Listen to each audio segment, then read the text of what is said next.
Pour dire que ça, les qui n'a pas solo, n'a coquille au béton, hein. Mais ma camouillon soit. Ma camouillon solo, bah, là, bien. On se dit ça va être.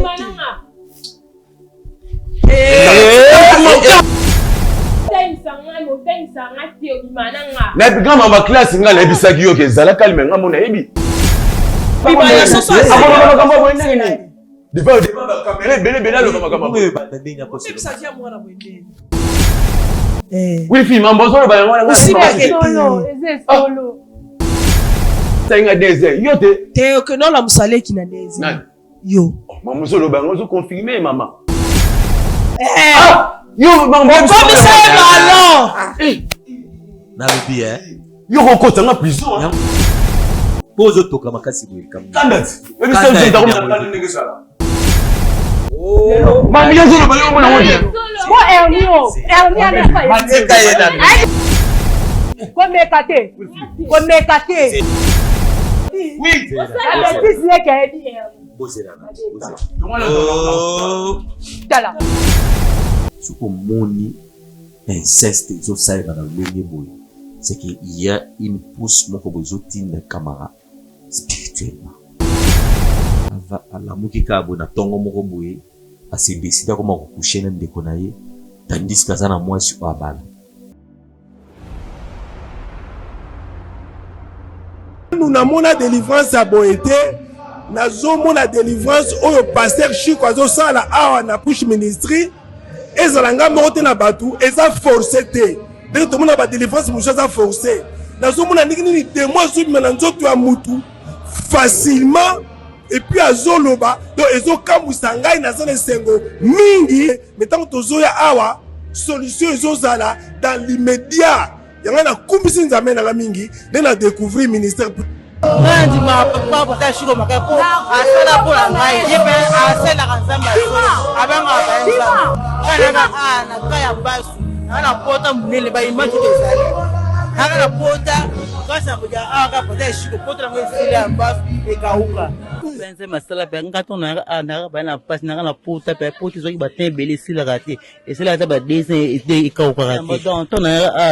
Tonga pasteur asima ezaka ba service ni yo ya lavage de pieds.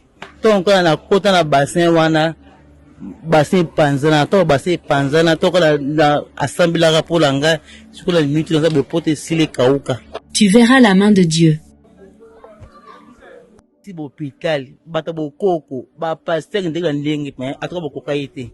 Donc nika na push ndepina donc esimbaki ndaka na TV tanaka na TV apporter free ici natali kamwa bonda sermo aya ko sel ko za ko vimi tan bonda ngabe kana ngabe. Pour votre conseil spirituel, consultation prophétique, délivrance, prière. Appelez apôtre Chico à Poam sur +1 678 206 65 35. Ngabe zanaka na foi que pasteur ko sala simingai na obika. Donc pena yaga pe awa ton pena pe awa pe ton do abonde la pour ngai siko na kuma ben siko ça va. Ministère Push Bengan à +1 678 206 65 35.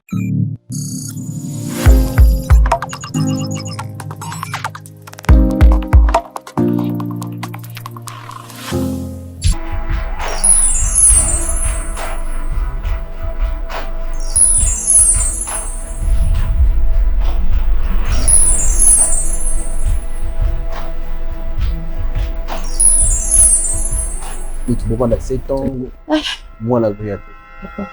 Parce que jamais, ce qui moi, c'est tout mon bas, zobo tate, ndi yango kota la kebo kabwana. Mais là, on y a aussi un so tout ça la nuit qu'on a tout c'est une retenue.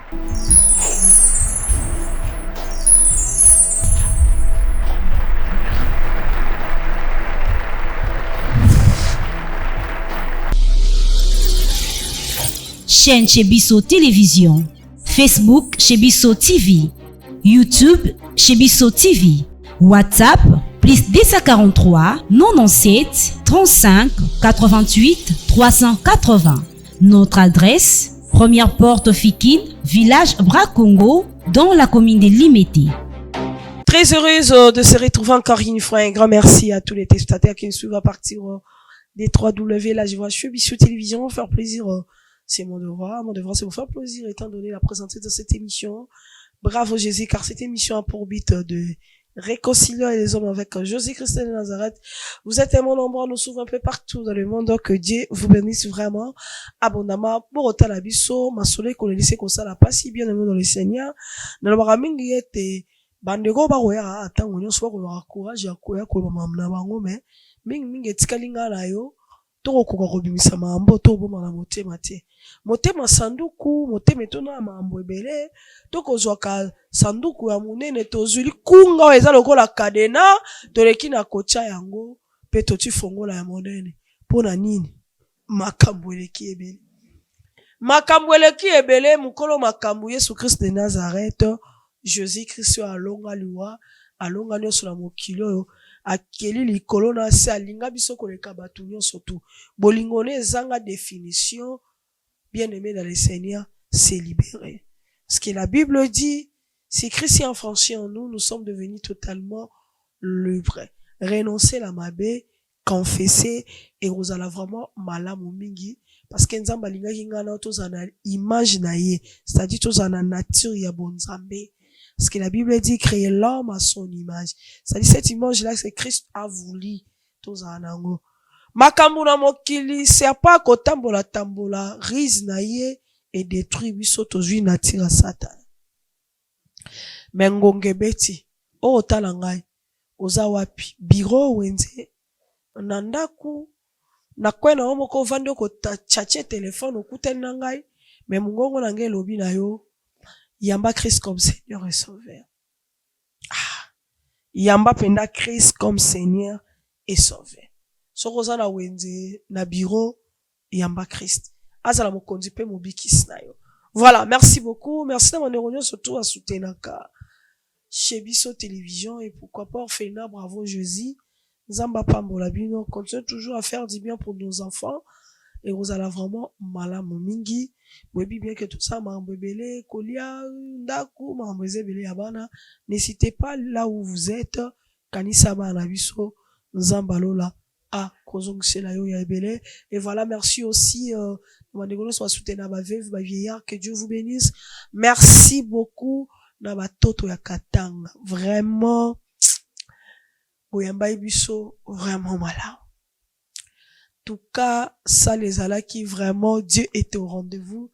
Merci Nabato, tout va répondre dans la salle. Et puis Nabato, peut malheureusement qui maman weti, t'aimes ça na tongo, misala toyete. Merci à vous aussi.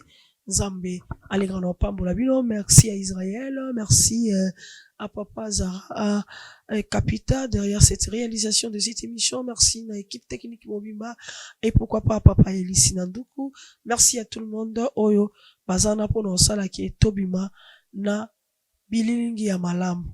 Merci beaucoup, Papa Fabien, je dis shalom. Comment vous allez? Angolo, Katanga, ça va? Et tout, vous avez posé? Oui. Dieu était au rendez-vous. Yemoko, Mukolo, Efranaye, il était au rendez-vous.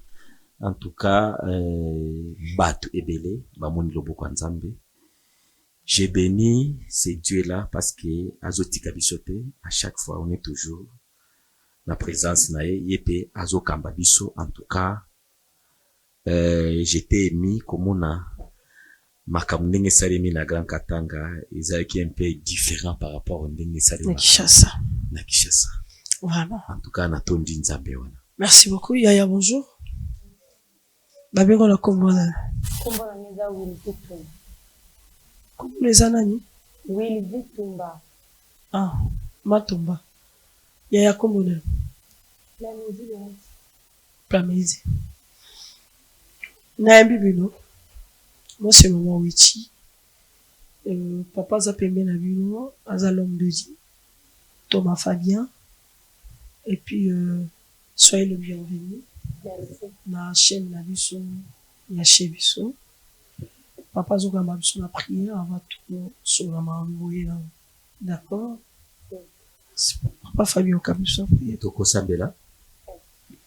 To sambeli. Nkolo na bolingo Yesu Kristo totondio. merci pour la grâce oyo sali biso na mokolo lelo kolo kumama parce que loboko na tozobika yango à chaque tongo tomonaka mokili totondaki ozali nzambe oyo batema biso. Seigneur, nous voici na kati ya ilanga na yo yo nde zala maître kamba biso afin que mabota bazwa lobiko oyo ezali na bosenga na yango na kombo na Yesu Kristo tobondeli, amen. Amen. Matumba boza ndenge nini? Aza semeki na ngai. Semeki no? Leki ya mobali na ngai. Ok, problème ezani. Yali bino problème awa. Mpona landaka émission na bino na TV. Problème moko elinga na ndako na ngai. Semeki na ngai oyo awutaki mboka. Wana mobali na ngai tolingaka ati aye kobala ngai ahonore ngai na famille na ngai tokóma na ye esika moko. Semeki na ngai ntango aye na ndako na ngai batikalaka komona ata appel na bango te. Batikalaka ata kosignale ngai te ke semeki azosala azoya na ndako na ngai. Ataka boye moto aye na ndako na ngai.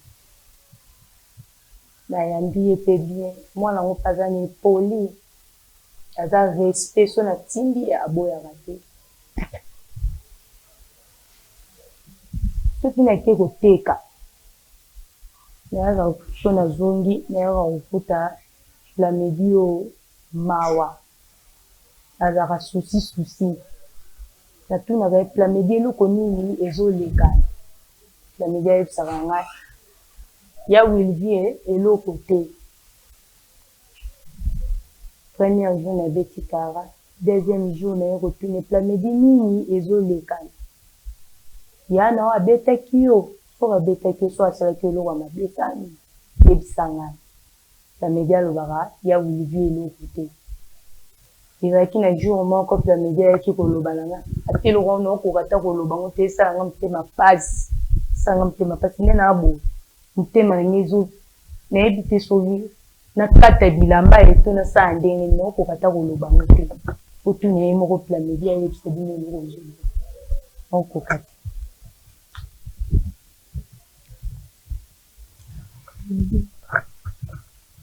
Yaya madame mobali no amemi zelo place wana na comprendre te. Anyokwama mpo libala na ngai na mobali toleki na souffrance. Anyokwami makasi azomema zelo azosala babrike po ahonore ngai. Alosala mosala ya zelo na ya babriki. Mobali na ngai anyokwami po ahonore ngai. Bon, ya Plamedi problème ezali. Ondeba nautembuka naye nayebi ke yatelisanga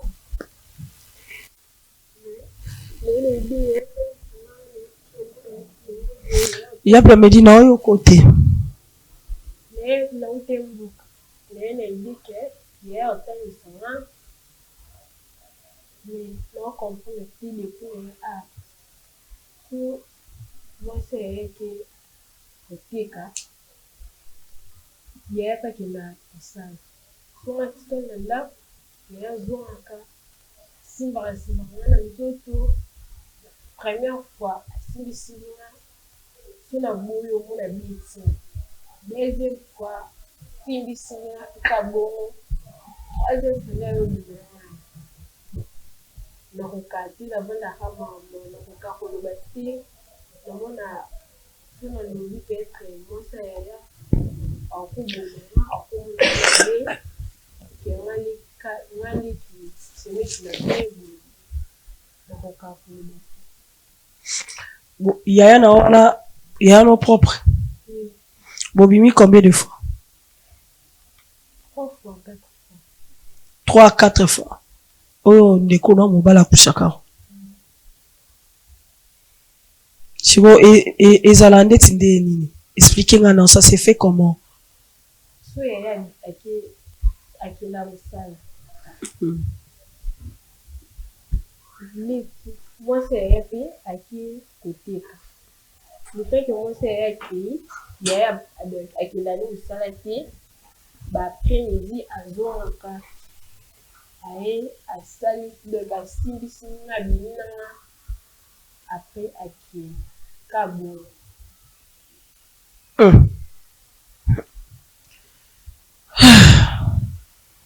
Il y a des choses. Siko, maman, la grande.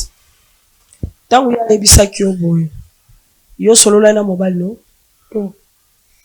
Pour aller solo là été.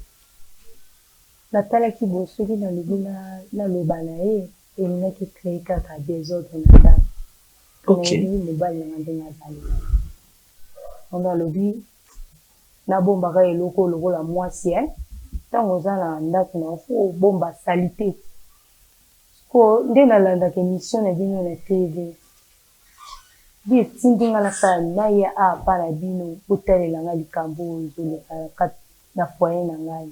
Parce que moi, je suis sur solo là, il y a des gens qui se poser plus que ça.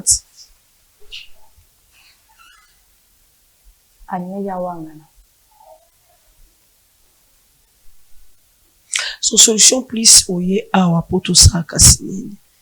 On a plat midi, il y a plat midi. Souci mes amis. Là que non a eu tout kololika. Pour boye ka. Basali boye ko sumba bino.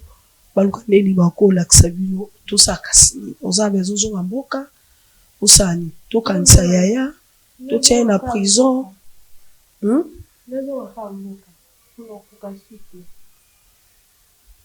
Oza bezo zonga. Bongo mama yo siko na foyer na yo après avoir koka makambo. Non zonga no bisoto na nende toza boto kabwani ngane no ni ko sentir yete. Non ndinga lisuko sentir yete po aza bali mabe. Ozo luka pane ya unga pena zana. Babo malibala babo te yo biba honoré yo. Libala babo babo te. Aya. Papa Fabien. Nino kokoloba ah. Merci pour le maroba. Je crois na gandi bandeko. Na wezali problème bazana yango. Il y a une chose où est tikenga dans bazoloba. Ndeko na biso Wilvi. Ya mususu azu décision na lombango koloba. Nenga uti koloba makambo awa kozonga na ye seke libale kozala isulti. Mais ngai na oloba ke yango te mutu eza solution. Parce que ibanderi ya bolingo na bango ndenge azoloba ke banyokwami po mobali asa tout ça. Merci nyonso kopesa na effort nyonso bosali po relation etelema eza nde kaka kokabwana. Ngai na oloba no ke eza solution pensa te. C'est que na koyiko yebisa bino mibale ezali. Il y a des choses souvent ceux qui ozo kutana na yango par rapport à la réalité où ils ont mis en place. Il faut que nous la pe na angle moko ezali spirituel. Parce que na bon moto ce que nous comprendre les choses spirituelles ou tika ko comprendre ta eloko. Alors, pour mieux comprendre les choses où ils ont compliqué vie intellectuelle, et c'est mieux au département tout bengaka domaine spirituel. Maman Wilvi, ce que je peux te dire, Sali, premièrement, Nzambe apambola onam. Parce que démarche au Sali, koya koluka biso, c'est-à-dire aux ana souci que vie pe ezala malamu pona premièrement pona yo et puis pona s'aimer qui na yo. Alors tout ce qui se passe, ils a ou apôtre Paul a lobby comme quoi agir le quoi les hommes animaux. Or homme animal les a le quoi mutu bazo diriger na meeting de moko quelque part. Or les quelque part dont je suis appelé de parler ils a dit makambo ils a dirigé spirituellement. Donc on le voit bien. Ce qu'on moni inceste ils ont ça dans le boy. C'est qu'il y a une pousse mon comme ils ont une camarade spirituellement. Parce que c'est pas pour rien. moto avandi kaka boye alamuki kaka boye na ntongo moko boye asedesida koma kokushe na ndeko na ye tandis ke aza na mwasi oyo abala. Non, parce que na kati ya bafamille nyonso ti tobotami boye il y a des lois oyo eza établi. Or na kati ya baloi oyo eza établi balukaka kaka na moko ya bamembre ya famille oyo aza wana oyo akoki kozala comme gardien mpo ahérité oyo ezali les paroles to les cérémonies oyo ezalaki esalema avant kutu moto wana mona mokili. Mama oyo neti bikambo na bango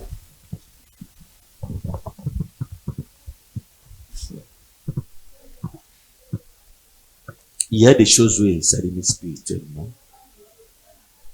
où ils ont poussé Yaya à coucher canalique. Ok.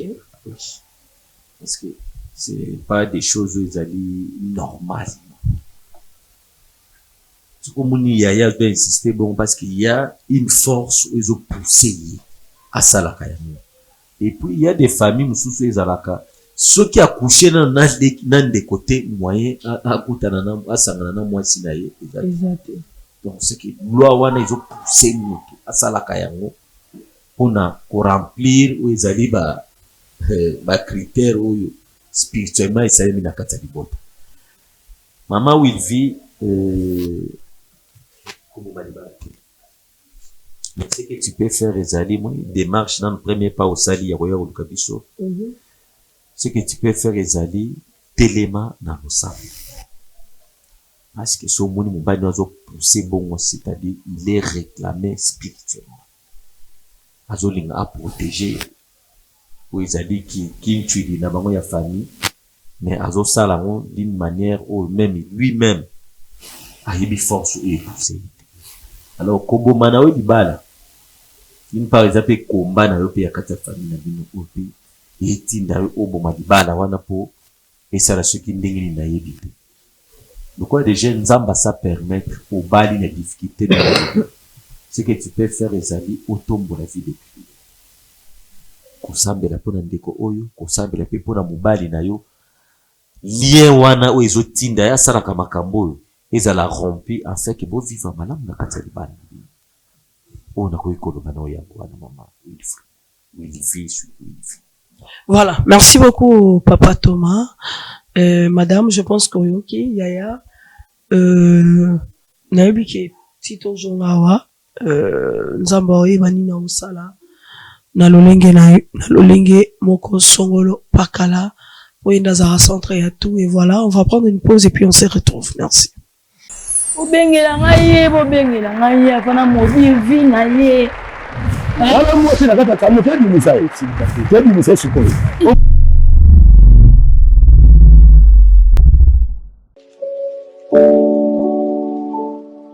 Orphelinat Bravo Jésus, chaque enfant a droit de briller. Shalom, shalom, peuple de Dieu, shalom, shalom, bana nzambe. Eza Maman Lydie aye kobe ta porte pour na Orphelinat Bravo Jésus. Bien-aimé, na ye kotalisa yo secret moko ya kobongisa 4e génération na yo kosala bolamu egangaka. Surtout ko penser na orphelin, na veuve, pe na ba indigent. Maman Lydie aye kosenga na biso nyonso tokozwa video oyo to penser na Orphelinat Bravo Jésus. Bana batangaka, bana babiaka, babelaka, bazaka na besoin pe ya ko vivre lokola bana na biso na bandako. Maman Lydie moko na Bravo Jésus mwemba bakokoka te. Mais lokola Bravo Jésus ezali monene eza monde entier, de Maman Lydie aye kobeta na ba porte na bino. Tokanisa barfelin na $1, na $5, na $100, na $1000. Na buku ne kaniseli ozotia ba point. E kokomela yo moment moko ya pasi, Zambe akozanga te kokanisela yo. Okokanisisa Nzambe lobi fungola buku ne kaniseli. Okomona kombo nanga na kati ya Orphelinat Bravo Jésus na futelaki ba orphelin ndapo na tangisaki na lesaki malade eninge kluwenga Yesu kaniselanga et okozanga te kobika loboko na Yahweh na bibele. Que le Seigneur vous bénisse. Faites vos dons via RTL Money, M-Pesa et Orange Money. Pour les enfants sans parents, les orphelines et orphelins ont besoin d'un foyer, d'attention et de protection. Ces SOS leur offrent une nouvelle famille attentionnée. Orphelinat Bravo Jésus, chaque enfant a droit de briller.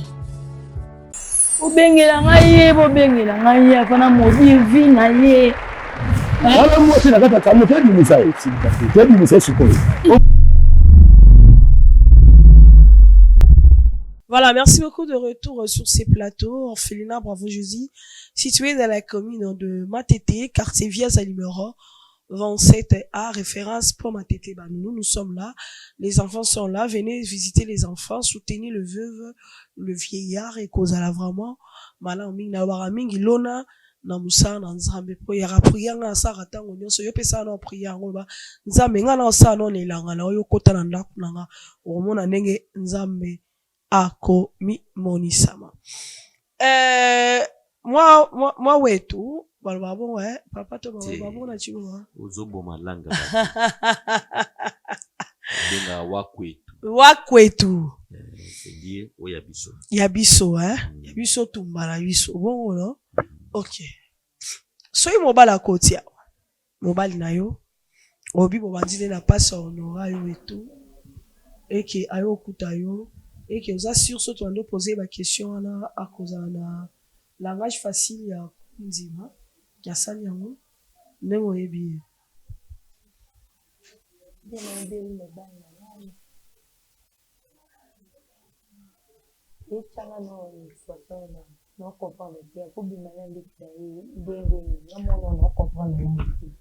est-ce que vous comprenez ma bouche est-ce que prière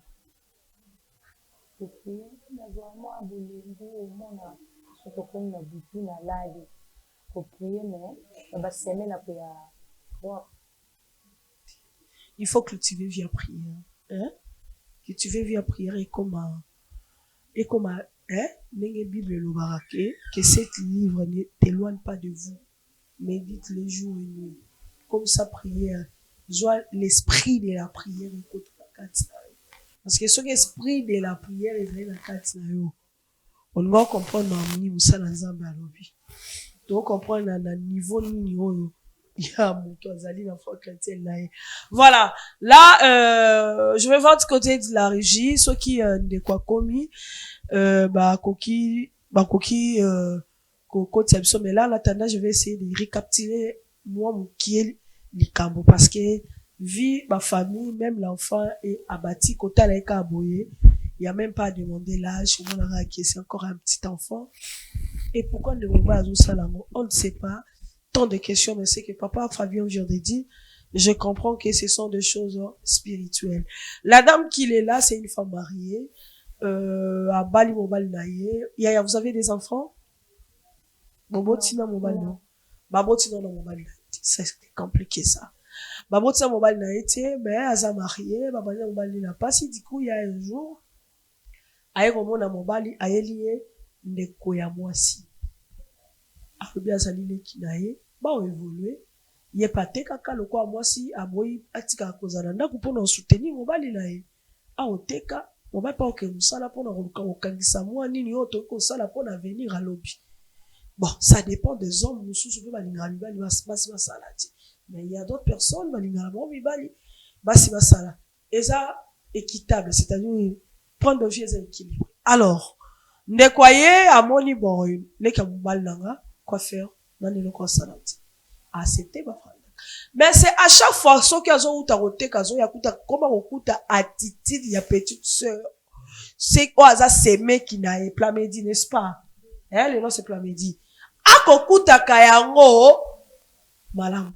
Nini et l'autre côté mais moi non ça qui boite a comme boyendenge il faut surveiller les enfants manio so il faut koye baba nde kwa koye bisaye ngala na posa na zonga na mboka po makambo ya kosala ngaya ya na osepela ti na ina tanga na yeke ko mwasi na été voilà l'histoire ba côté episode on va vérifier si c'est vrai ou faux. Bonjour. Yo. Comment ça nino?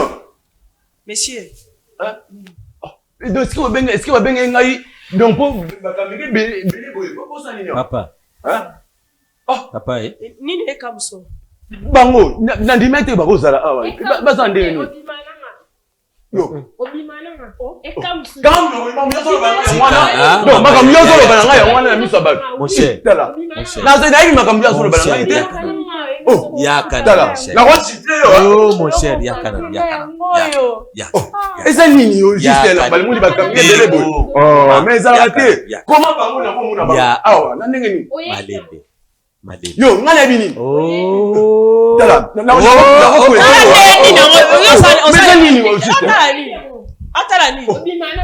Vandana. Na moni mwasi na ngai na moni leki na oji zezani. Bongo leki no solo bana makamyo zo taba ba seko yebi makamyo. Vandana. Na bisio makamyo nini obine bozo bisanga yo na yebi. Bongo leki makamyo oyo ba ngani ya sabe na wife sa grand frère na ngana miso abatu bakamba bongo. Ngana yebi ke leki ngai afundoka aye.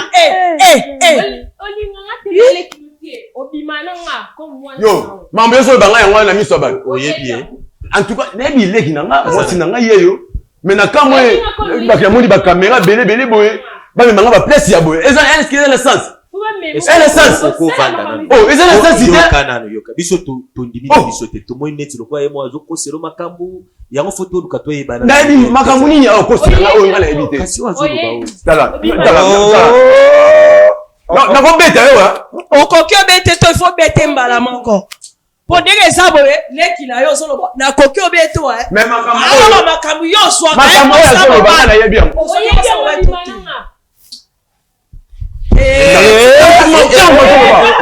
Papa, s'il te plaît. S'il te plaît. Maman, qu'est-ce que ça là? D'après Ebani Ndengini à Koseroma. Na évité, inventé, je sais pas, mamie aloba. Ezaki na problème yone na famille. Ye, leki na nga utimboka, ye na nda kutuzaka na ye. Na grand mama classe nga na ebisaki yo ke zala kalme nga mona ebi. Siko mangala bimano, na bimano ndenge leki na. Dans au moins maman solo. Moi maman solo ba pena. Mon cher. Il y a des choses. Qui c'est loko futinga ya ngoyo. Vandana. Vandana mon cher, vandana. Bazo kosiro pi makambu pi uzo mona ka ndezo pola. Bazo kosiro makambu. Fanda te yaya. Hein? Mais makambu ndeza boye. Frère s'il te plaît. Fanda te yaya. Mais je peux s'en s'il te plaît.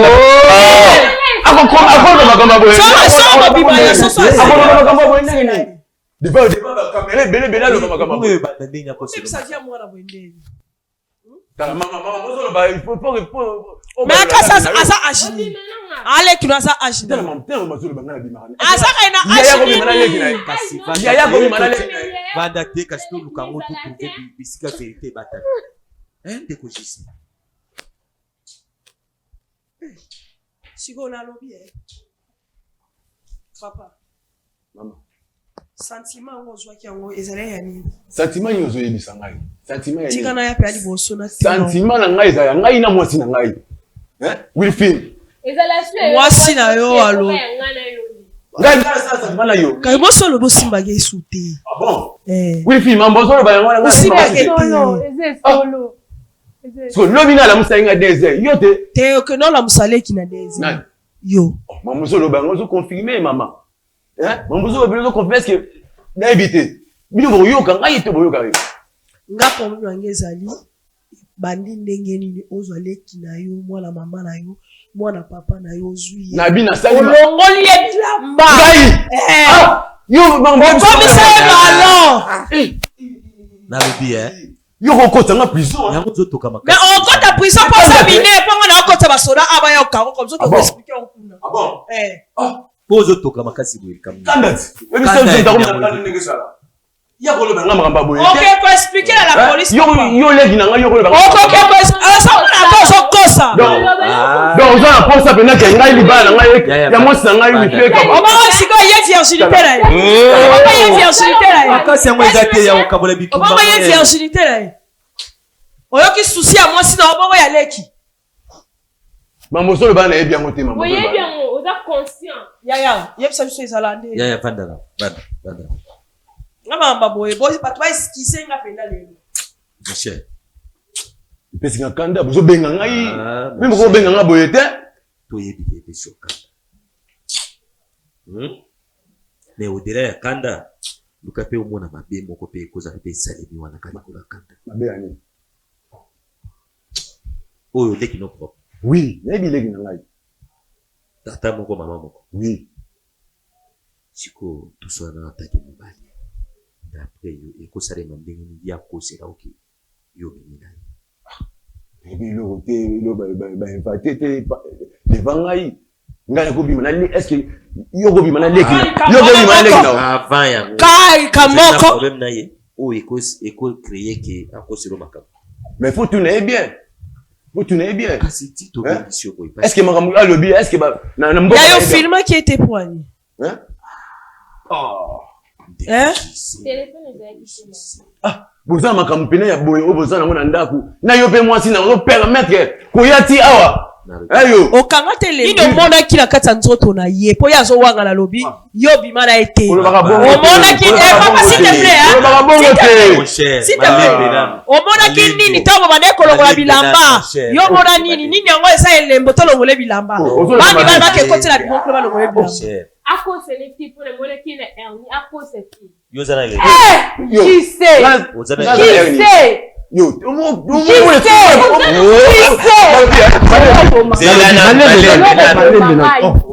papa. Tala. Mami yo zolo bale omona wonde. Ko Ernio ana fa. Matika yena.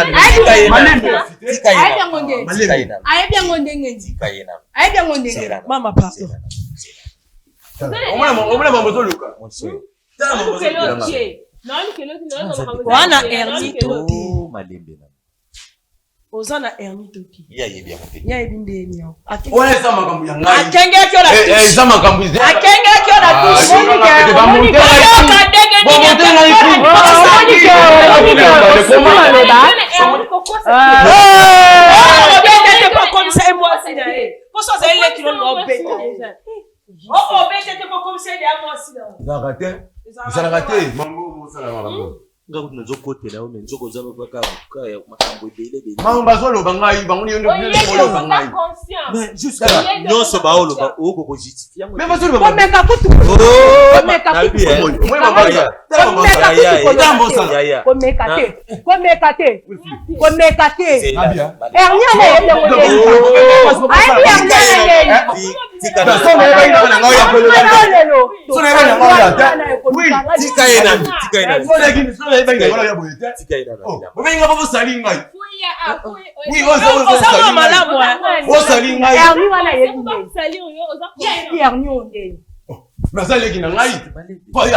Tio tikali peso sisi balata bila mama.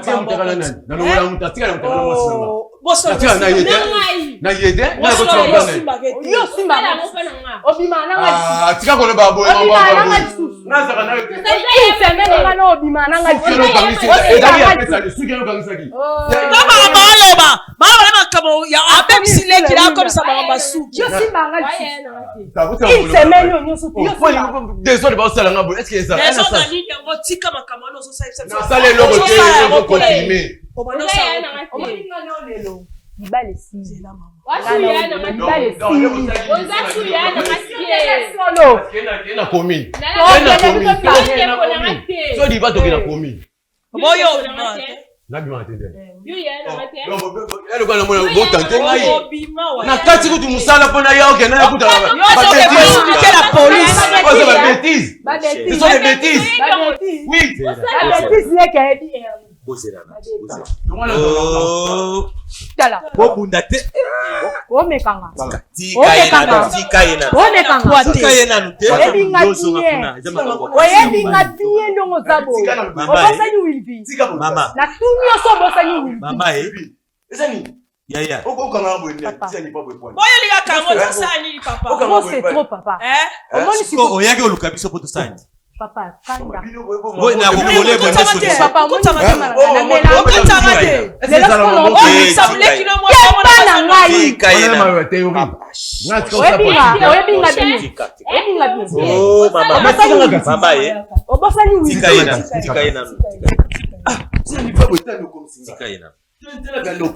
Comment ozotoka makasi bwepani? Kanda ya nini posa napeso kanda? Kanda eza nango awa te mon cher vanda nano.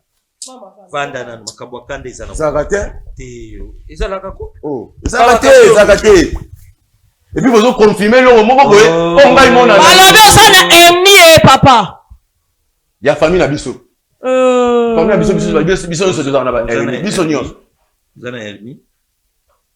Ngai. Ozana ennemi. Oui, faut voir que là. Tiko utokisi biso awa boye makasi utokisi biso boye. Nasuka na mpoto suka awa. Na bien mon cher. Tout le monde se mamba ba ennemi makamyo so wana suki nyasa ba lobi awa. Yo! Ah, JC. Ikamuni niko papa. Merci. Koganga ya solution tende. Koganga ya solution. Yo ozomona teke makamyo so sala oyo. Opino kwa mutazana boloko. Nde. Ko ndeko note. Ndeko note. O tikela libele. Oui. Yeko tuti, yete mtala linga na sima. Te alandi na sima me o tikela libele. Parce que yo za ya baleki nyonso bazana sima o tikela bango libele. Yango. Yo omona teke makambo ngo eza mwa ndenge. Ba obligé o coucher na ndeko ya mwasi. Omona ngo teke za ndenge. Vanda buka o analyser fi o comprendre. Pourquoi Tilelo obuli po bala mwasi oyo? Tilelo o botate. Mais bazo exiger qu'il faut coucher na ndeko no. Ulinka maramusu ba pota akali banda bato. Mwasi abata zane innocent le jour. Makambo yo yibiti. Ya. Moi des fois la vie sur le mobile quand il est pas discipliné de façon totale quand il va discipliner tout le monde va s'aimer ça les manions sur bail moi aïe Ngelo bageza lo loi famille na bango. Ya za kintu Ye, asa kintu Zambe. Yo soti na ba satisfaire yete, moyen ya bote ça. JCZ solo. Pai. Bonjour yango. Oui. Yo mona teke bobo ki mwana de tout bozo luka mwana aoya te. Mais ba imposer OK, il faut 6 ans dans de konopo, ibala no efongwama. De ba de efongwama. Mona na bota na ngai te toka makamba boye. JC.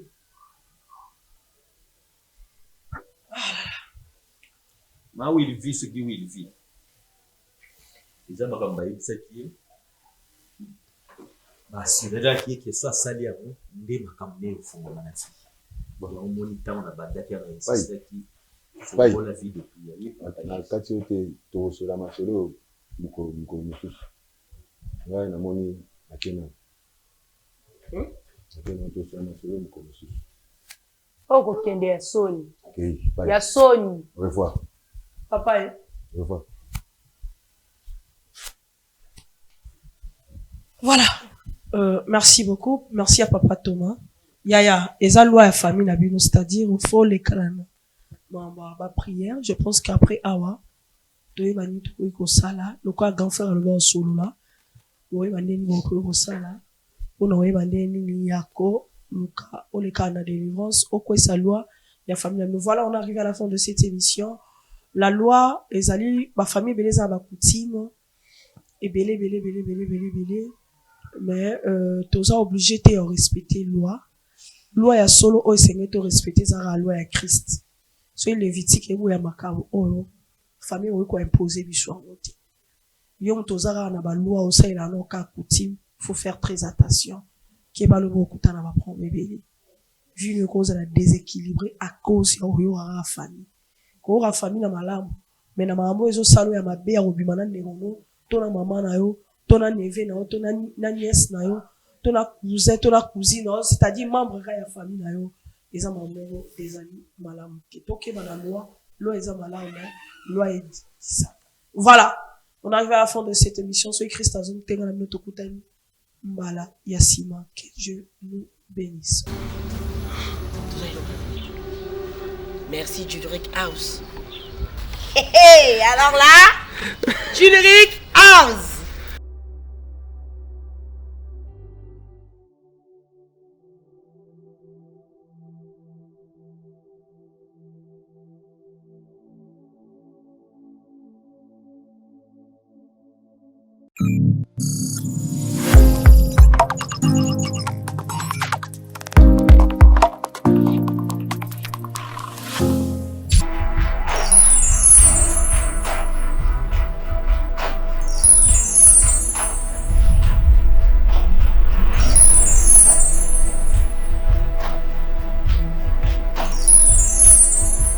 Tu peux prendre 7 ans, moi la vie. Parce que jamais, ce qui moi, si tout mon bas, zobo tate, ndi yango ko tala kebo kabwana. Et là, on y a aussi un so tout ça la nuit qu'on a tout c'est retenu.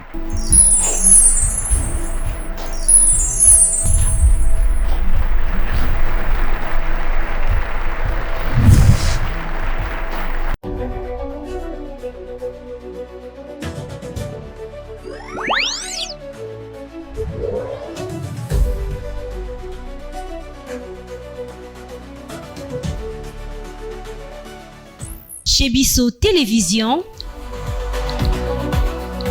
la chaîne qui vous ressemble.